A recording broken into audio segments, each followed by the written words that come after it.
యేసు ప్రభు వారు ఎక్కడైనా డబ్బు అడిగారా? కొన్ని శిష్యులు ఎక్కడన్నా ఎవరన్నా అడుక్కున్నారా డబ్బు ఇవ్వండి అని? కానీ ఈనాడు పాస్టర్లు మాత్రం ప్రతి ఒక్క సంఘంలో కూడా కవర్లు పంచి పెడతా ఉన్నారు. కవర్లు. క్రిస్మస్ వచ్చిందంటే చాలు కవర్లు, ఈస్టర్ పండుగ వచ్చిందంటే చాలు కవర్లు, రకరకాల కానుకలు.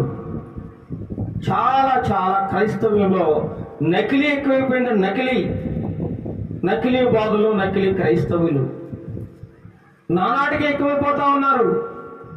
అందుచేతనే ఈనాడు యేసు ప్రభు వారి యొక్క నామం అన్యజనుల మధ్య దూషింపబడడానికి కారణం ఈ నకిలీ క్రైస్తవులు, నకిలీ బోధకులే కారణం అండి.